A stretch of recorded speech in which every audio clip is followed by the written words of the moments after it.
Good morning, good afternoon, wherever you're watching from, and welcome to the Modern Day Proverbs 31 Summit. I'm so excited to have a special guest with us today. Elizabeth Gilroy is going to share a little bit about her life and ministry.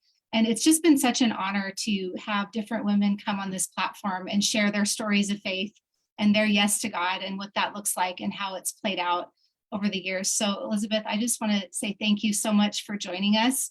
I really value your time and just want to welcome you to this. And maybe we could just start off if you want to share a little bit with us about who you are and where you've come from, some of the things that you've done and what it is that you do now. Okay, sure. Yeah, Molly, it's wonderful to be here. It's hard to imagine that, you and I met way back in Talkeetna, Alaska, and when I was having babies and you were not even married. So it's really exciting to see where God has brought us all and where we are today. So yeah, I'll share a little bit about myself. As I just indicated, my husband and I came to Costa Rica from Alaska, where in Alaska, I was pretty much a homeschool mom. My husband had his photography business, and I was just definitely serving in our home, and I loved it. I loved homeschooling my kids. I have a degree in journalism, and I've used it a tad bit, but in reality, I would not trade being a homeschool mom for anything. It really is a blessing. It was a blessing in my life. It's now past because all my girls are grown up, but it was definitely, there is absolutely no regrets there. In fact, I do believe God really used me, and I want to talk about that a little bit later, about women finding their purpose. So where I am today is 14 years ago, I think, maybe going on 15, my husband and I came to Costa Rica from Alaska with our three daughters. They were 7, 9, and 11. And to be honest, at that point, we had no idea what we were going to do here. The only thing we knew is we were going to do a YWAM DTS school, because my husband had never experienced anything like that and never, but we were definitely feeling a call to missions, but the only thing we knew to do was that. And I have to say that doing that was, it can seem like a scary or bold thing. But fortunately, my husband and I were in a place where we were willing to take risk, and it wasn't easy, but we sold everything we owned. There's still a little trailer in Alaska that has some photo albums and some maybe kitchen items and stuff like that. It's still there all these years later on a friend's property. But we did it. We sold every car, the home we had. It was just, I remember having a garage sale and people coming and buying my little belongings that I had in my house for years and thinking, oh, there goes my significance. But I began to realize that those things weren't my significance at all. In fact, that's what this is all about. I got to the point in my life where I didn't care whether I had a house or not, and I didn't care what it was like, and where I was ready to go. And so we've been here now for these years. And toward the end of the first year, I started working with people in the streets. It was people in prostitution, women, men, the trans community. We were also seeing children there. And we did that under the umbrella of YWAM.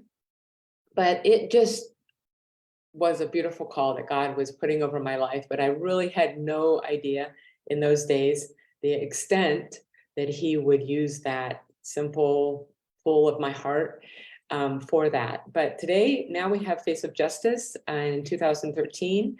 We celebrate 10 years this year with Face of Justice Ministries or Association. And that is what we do. Our whole population is men, women, and children who have been in prostitution and or are victims of human trafficking and commercial sex exploitation. And so we have various programs with that. I won't go into all that at this moment, but it's it's just growing. God just has decided that, well, he wants this purpose to flourish in this country, and we're here Wow. years later. That's amazing, the noble cause. And is there like a pivotal moment that you could share with us that really happened in your life that you felt like this is, I have to do something about it, or this is kind of what I'm meant to do? Mhm. Well, I have to say, as far as God, I think God had to convince me that this was a call over my life. Um, that's admitting, confessing to a weakness in me, but I just couldn't believe that he would want to use like a homeschooling mom, from Alaska, this little tiny town in Alaska, that he could use me, or that he would want to use me, or that I'm capable of it.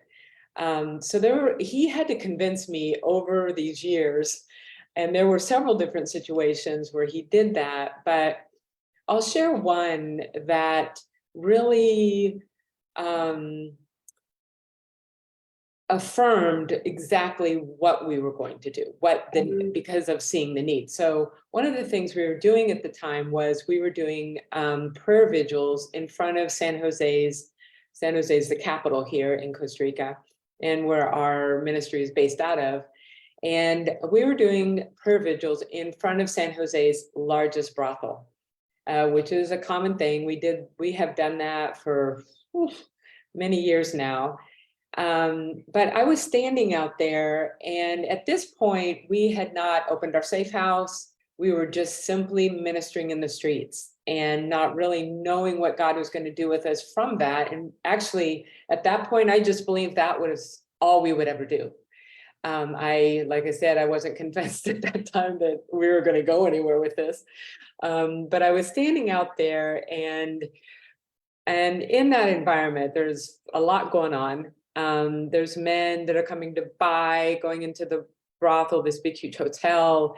There are taxi drivers that are working as pimps. There are the beggars. There are the the passerbyers, the people that are just like walking through town.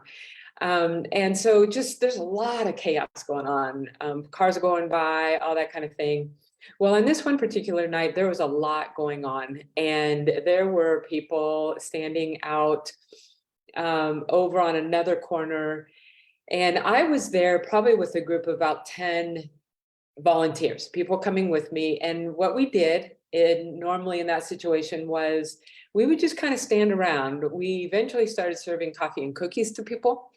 But we were kind of just standing, we'd stand around and we would be praying to ourselves. So, we weren't out, raising our hands or, waving the Bible or anything. We were just there to talk to people and pray.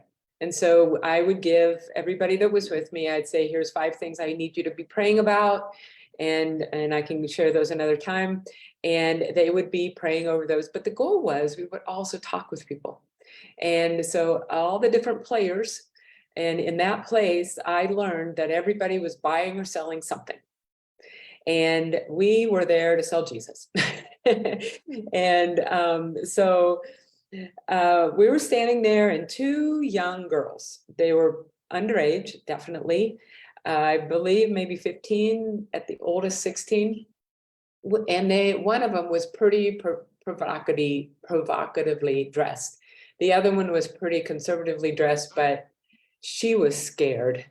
And they walked by me, and they got away from me before I got the chance to go talk to them. So but the reason why it wasn't so much that they, were these young girls provocatively dressed in this area, which is pretty common to see, but they caught my attention because one of them could not walk in a straight line. The one that was most provocatively dressed was, she was a Costa Rican. I found out later. The other gal from India, she looked like she was from India. And for an Indian girl at that age to be downtown San Jose is pretty radical. But so these 2 were walking, but the Costa Rican gal, could not walk straight. She was like stumbling over her long legs with her stilettos on. and her friend was pretty much keeping her on the sidewalk, or she was like falling into the street. And so they caught my eye, of course, and I was just like, but they got by me before had gotten distracted. And so I said, God, please bring them back around to me. And sure enough, about 20 minutes later, these two young girls come right past me. So I go up behind them and I tap them on their shoulder and like, hola chicas, ¿cómo están? And, it's just this engagement. They turned around and looked at me and they go, hola mama, which is, mama is kind of a common word they call everybody in the streets, but, I'm sure they saw me as a mature woman, and they're like, hola, and they began this conversation. I had to gather, at that time, my Spanish was horrible. And so I gathered friends around that had a better Spanish. And so we were talking to them, the conversation was pretty interesting. We discovered that, that these girls, or the Costa Rican girl, had been kicked out of her house when she was, which was about 3 years ago at that point. And that means that she was 12 or 13, if my estimation of her age is correct. And I said, well, why? Why did your mom kick you out of the house? She goes, well, my mom got a new boyfriend. And so she just said, I want you out of here because I don't want you to attract him. So you get out of here. I don't want to see you anymore. And I said, but what are you doing here? Just kind of to see what she would say. And she goes, well, can't you tell, we're prostituting ourselves. And I'm like, okay. And so we continued the conversation, but while that conversation was going on, the Indian girl, she got a hold of my hands or my arms, kind of like and she was shaking. Like you could tell she was like physically shaking. The look on her face was just nothing but fear. The Costa Rican girl, I could tell she was high as a kite. That's why she was not able to walk on a straight line or a straight line. And so the Indian girl, she just kept saying to me, keep me with you. Please don't leave me here. And I'm like, okay. And she's holding on to me for dear life, just as tight as she could. And I was like, well, tell me, she was, please don't leave me here. I want to go with you wherever you want to go. Please take me with you. And so all this was pure chaos. Meanwhile, I have people walking around me. I have people that I know were traffickers who were walking around us, listening to what we were saying because they were probably their traffickers. And so I, in my humanness, wanted to just take these two girls and leave, like do what the girl was telling me to do and just take them with me. Well, my team, they had to talk some sense into me, because in that environment, if I had tried to do that, first of all, I didn't know the police at that time. I wasn't connected with them. I really had nowhere to take them. In the country, there was no home for girls. There was absolutely, I knew I couldn't even trust the child welfare agency at that point. I had no relationship with them. And so, we were just out on the street loving people. And so I had my suspicions that these girls were being highly trafficked. And so our conversation kind of came to a point where the Costa Rican girl was like, listen, we got to get out of here, because she started getting really scared. And she was like, come on, tenemos que irnos, and they were just like, we got to go. And I'm like, wait a minute. And the girl that was with me was holding on so tight. She says, please do not leave me here. Please take me with you. And my team was like, Ellie, you can't. And I'm like, I told the girl, I said, I have 2 questions for you. And these 2 questions, I knew if the answers were what I thought they were, that it would confirm that they were being trafficked. And I looked at her in the face and I held her shoulders, and I said, I have 2 questions for you. The first one is, do you have someplace safe to sleep tonight? And she shook her head and just broke down into tears. No. And I took her into my arms and I hugged her and held her, tried to calm her down. no, I don't. No, it's peligroso. It's very unsafe. There's just nowhere safe. And I pulled her back and I said, listen, I have one more question for you. Is there someone here in this place, this area, that you are afraid of in your life, that's in your life regularly, that you are afraid of? And she shook her head very, very strongly, fell into my arms again in tears. Meanwhile, her friend is pulling her, literally pulling her from my arms. Now, do I wish I could have done things different that night? Yes, absolutely, but I couldn't. I would never, ever have been able to go back to the streets. I would not have known where to take these. I would have become the enemy of the people that were watching us. And so there was no way that I could do anything with those girls that night. So while the the Indian girl is holding onto me for to the last second, her friend is pulling her away, and they walk away, kind of run away into a building. But what I did before that happened was I wrote the girl's phone number on her arm. And it was a Costa Rican girl. And I said, please call me. I'll help you.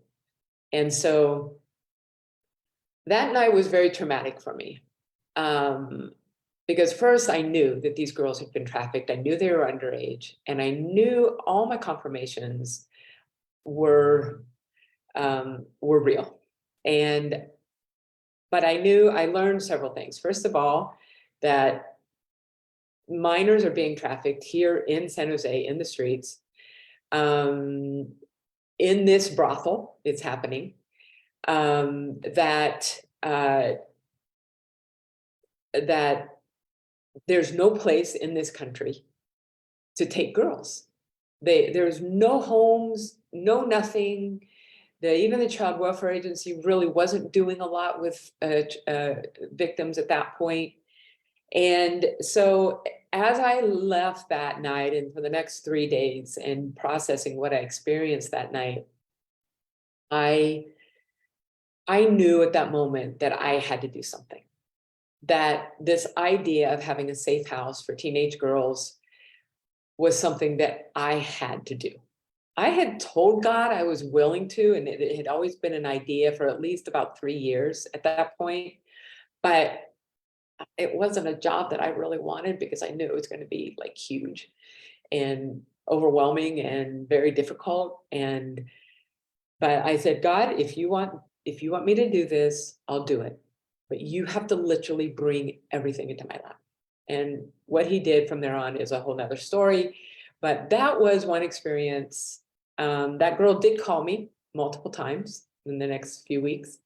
And every time I would talk to her, we'd get talking and click, she'd have to hang up. And finally, she just quit calling. And I tried to call her back. She would never answer my calls. And I probably still have her number in my contacts, but it just died. But I know absolutely these girls were being trafficked. Never saw them again, never saw the Indian girl again. It is pretty strange that this girl was here in this country, all the way from India. But anyway, so that's one of my experiences, one of the major moments in my life. I can say probably about 5 years later from that moment, we opened the Freedom House, which is a safe house for teenage girls. Oh, well, that's amazing and very touching. Yeah. Yeah. But those kind of situations, they've been my life. That's what has driven me on. That is what those kind of situations God has brought over and over and over again, saying, Ellie, this is what I want you to do. This is what I have for your life. And finally, when we opened the organization, it was me and my daughters and my 3 daughters. That was it. I had no people. But he said, you watch and I'll bring you money and I'll bring you people. 2 months later, I had 2 women to come. After that, a few months later, a house came available to us. A couple months later, a huge donor came and said, hey, I'm going to pay for the renovation of this house so that you can have a safe house. And then those 5 years, a few more years later, we ended up opening the steakhouse. And so, yeah, today we've probably had 100 girls through our house, Oh, all that's teenage incredible. girls between the ages of 11 to 17. Yeah.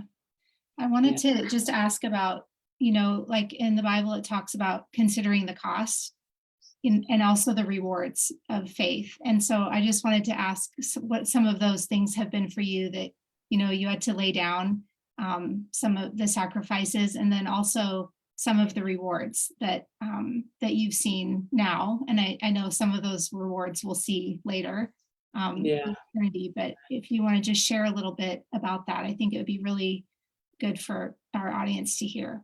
yeah. Well, it's been really interesting because my husband and I talk about this pretty often, and you know, when I became a missionary, I kind of had this idea that I had to, you know, live this sacrificial life. Like my kids had to take cold showers, and we couldn't eat cheese because it was too expensive, and we had to live in a pretty ramsacked house, and that's not what God intended. I've learned since, and so that it's been a journey, but there's several verses in the Bible that talks about, and actually I have this as a part of a talk where God doesn't ask for our sacrifices. He literally doesn't want them, and He's not asking us to sacrifice. So I have to say, and Stephen, I've said this, that what we're doing doesn't seem like a sacrifice. For my husband, I have to say, I've seen him sacrifice. He walked away from his ability to make income, and that was a huge sacrifice. That was huge for a man, because but he said, okay, I'm going to make this choice for for for God to provide for us, for people to provide, the God used people to provide for our living. And that's what it's been for 14 years. And so I see that huge sacrifice he made. Um, for me, I've just learned that it's about obedience. And I have lots of stories about obedience and how God has brought me to obedience. And so I don't really see it as sacrifice. And I probably have. I've been realizing lately that there's lots of things that I did not pursue in my life, a career, notoriety, or anything like that. It was just like, no. And I've been down here working really hard, really hard. And things have been very challenging. But even in that, I don't see it as sacrifice. I just see it as being obedient. And we just continue that. And so, yeah. And as far as rewards, yeah, there's lots of rewards. I have to say that one of the greatest rewards that we have experienced is our children. To bring them into another culture, another language, to bring them in a whole new environment and live as missionaries has been one of the greatest blessings of our lives. And for our girls to be now full grown adults, in love with Jesus, passionate about the things of Him. We have one daughter that isn't so there, but she is amazing, and she is flourishing. And so I remember Steve and I were talking late at night one night before we did this. We were still in Alaska, and as we were, considering all of this and what to do, and one of us said, if we do this for nothing else, we do this for our children. And that has definitely paid off. It's not been easy. There's been great challenges having kids in a new culture, a new language, all that. It is not without its challenges, but I do know without doubt that it was a huge blessing for them, and no regrets. Wow. Amazing. Yeah, I love seeing how all the things are just working together, in your lives and your family and your calling. And originally when you and I talked about this summit, like a verse, I really see you as part, like embodying the Proverbs 31 woman, especially in this way. In verse 20, it says she opens her arms to the poor and extends her hands to the needy. And you do many things. And I think we do many things as women and as moms in different seasons of our life. And this morning I talked to my girls about, just some of the things that they might be dreaming about, or like we talk a lot about our passion. And sometimes I feel like that's not really the best way to look at it. It's like, well, what do you see that really makes you want to get up and fight, that is wrong in this world, or something that you wish was there that isn't, and looking for those things that might be kind of a clue to what God has for us to fulfill. And so part of the purpose of doing this is to really encourage women, like young women, older women, whatever walk, like part of your season you're in, to continue dreaming and to cast vision for the next season and what God wants to do with our lives. And so I just wanted to ask, if, like, what would you say to someone like that that's in a place of just like, I really want to be used by God. I want my life to mean something. Maybe it's a mom with small children, that looks different than a mom with whose kids are out of the house. But what would you say to someone, who's really open like that and wants to say yes? Well, I definitely believe that God has very specific calls over our lives in different spaces of our and times of our lives, as women. And I know for me, number one, well, I'll tell this brief conversation I had with a woman. She was a mom. She was a mom of like many kids, like 8, and she was homeschooling. And they were here. They were going through a really difficult time, and I spent a few hours with them. And the mother had this beautiful gift of singing. She was she loved worshiping, being worship leader, and all that. But she was really frustrated at that time because she wasn't doing anything like that. She was just being a mom at home, right? And well, that's what she was feeling like it was, just being a mom. And she came to me, and here God was growing this organization, growing this ministry, and here I was heading it up, and all this kind of thing. And she kind of came to me like almost in guilt, almost in like desperation, like, well, I really want to be used like that too. Those weren't the words she was using, but that's what she was saying to me in the words that she was saying. And I left that conversation just heartbroken because, number one, as women, we have the greatest privilege of being a mother. And specifically in our societies today, where that is being challenged on every front and being degraded on every front, we need to rejoice in the fact that we are mothers, and cherish this role that we play and the role that we have with our children. And it is the most beautiful, the most powerful. It is the most engaging thing with the kingdom that we can do.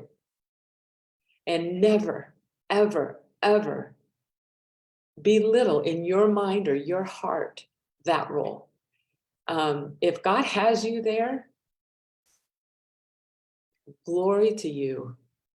Be all that you can be as a mother, and grow and thrive in that.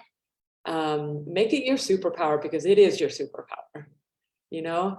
And if God chooses, and God chose it for me, and I don't really know why, because obviously I did not feel adequate for this job.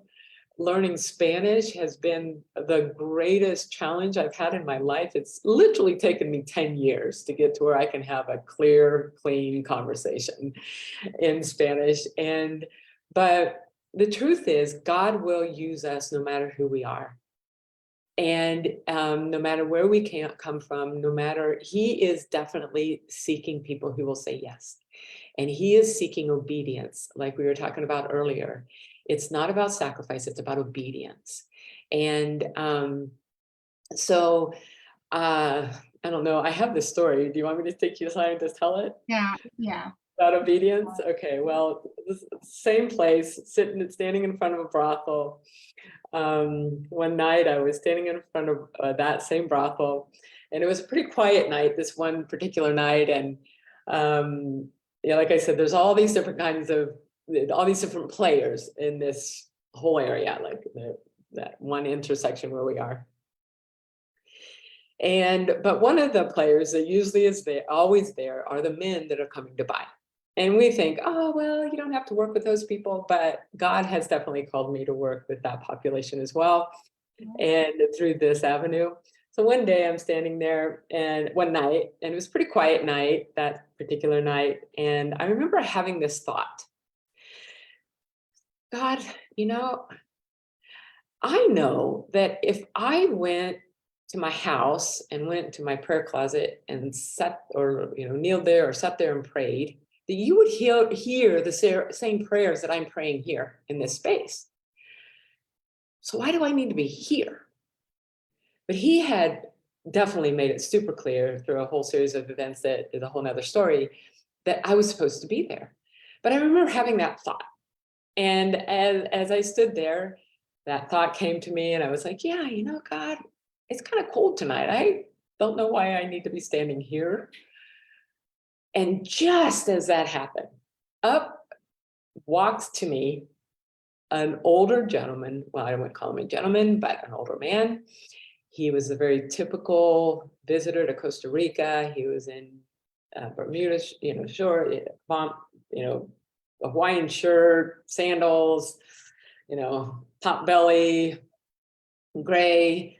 Probably had a cigar in his hand. I don't know. It was just very typical man that was coming up and into the brothel, in and out. And I had seen him earlier, but I'd never had talked to him or anything. He comes up to me and he says, I have a question for you. I'm just like, okay. Because he was from the US. And he goes, so what am I supposed to do? Am I just supposed to go sit in church and act like nothing's wrong when my life is hell? And I'm like,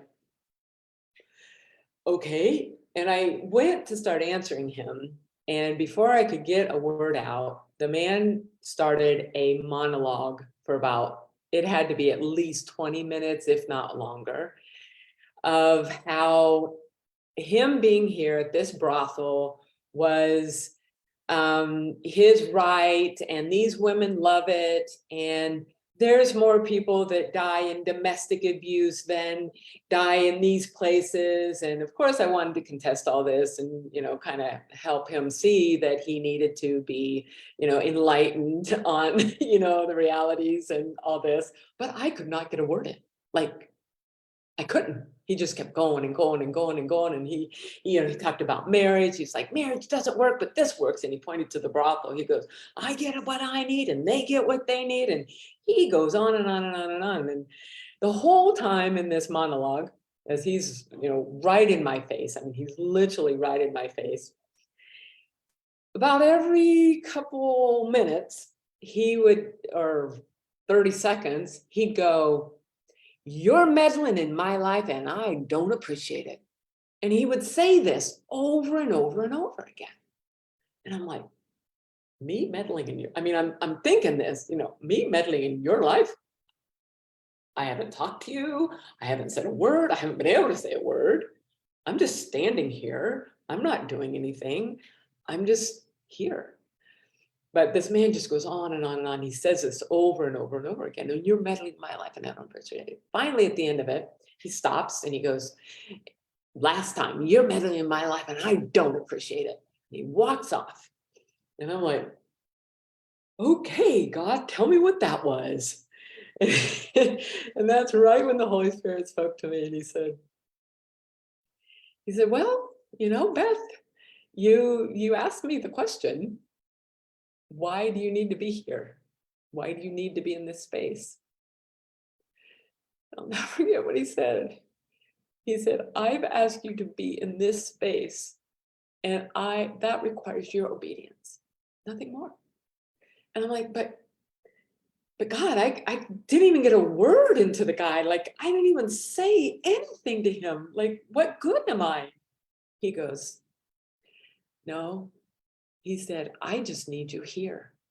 And I need you to obey me, because in your obedience allows my spirit of conviction to rule in this place, in the lives of the people that are here. And he said, all I need is your obedience. I don't need you to say anything. I don't need you to do anything. I just need to tell you to do what I'm asking you to do. And I knew very clearly that it asked me to be there. So that's a lesson God taught me early on, like, so never ask a question again. Wow. But it was like, and it's true. I mean, God was obviously working in that man's life through conviction, but God chooses to work with us and through us. He doesn't need us, but he chooses to work through us, in us, and with us. And it's us that says, yes, Jesus, I'm going to do this, whatever it is. And so I believe that for women, we simply have to ask and say, God, what do you have for me? This whole thing that God has going for me never was a vision, never was an idea, never was a plan. I didn't come to Costa Rica to open a safe house. That was never, I could not even have imagined that. But because God does choose to work with us and through us in the purposes that he wants to accomplish on this earth, we just have to say yes. And he will do things beyond our imagination. It really is just saying yes and being obedient and walking with the Holy Spirit and allowing him to speak. Us being quieter than the Holy Spirit. Wow. That's what he's wanting. And thank you, Elizabeth. I'm That's ranting, so, but oh, that's so good. Just letting it soak in. I know we needed to hear that today. So thank you for sharing that story of obedience.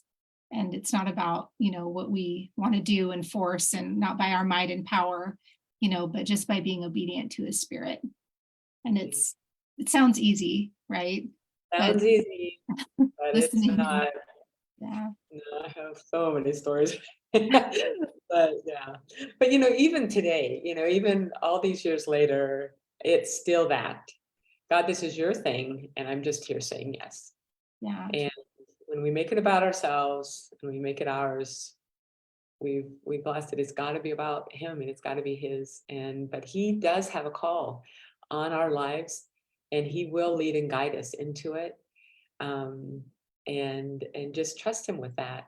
As you are in your relationship with him and pursuing him and seeking him, he will guide you and make a way. I wish I had easy answers, but that's what it is. And it really comes down to that. I believe mission should always be birthed out of our intimate relationship with Jesus. Mm. And if it comes from another source, it's not God's thing. Yeah. That's so good. Elizabeth, if someone maybe wants to get involved or help with what you're doing, or maybe just, connect with you more, what would be the best way for them to do that?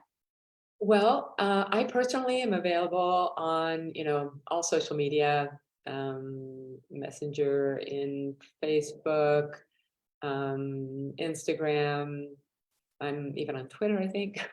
And but we do have a website. It's called faceofjustice.org.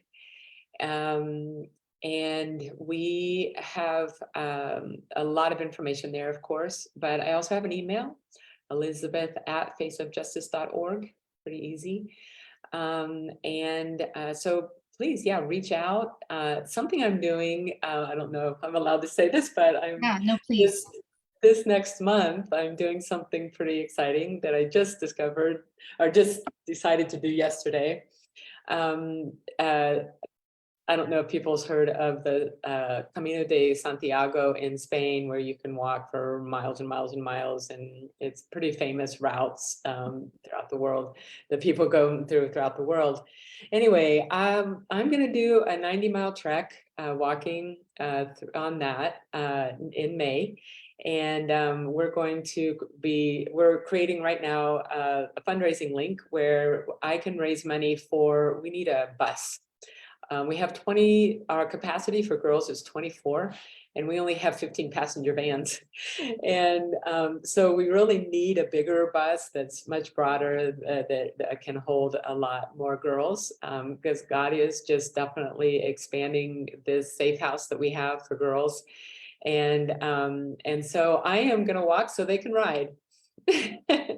And so I can share that link with you guys if you want, and follow me on that. I'm really excited about it because it's going to be a beautiful time of prayer. I believe in the power of prayer, and I believe that God only through prayer, he has it's how we can fight the evil that is in this world. And my goal, my whole call in life is to fight the evil that is trying to destroy the lives of young girls and women, and even boys and men. And so that's what I'm going to do. I'm going to go out and I'm going to walk these, I think it's 6 days, 15 to 23 miles a day, and just with the whole purpose to advance this work that he's doing and get a ride for the girls. Oh, that's great. Yeah, We'll put the links down in the notes of this okay. video. Yeah, that's super. I know that Yeah. people would love to get involved and support you and make that Oh, it's happen. wonderful. Yeah, Yeah. it's going to be an adventure. Yeah, sounds like it. Okay, well, thank you, Elizabeth, for everything. And this was just really encouraging all around. Thank you. I hope it blesses the hearts and ears of many.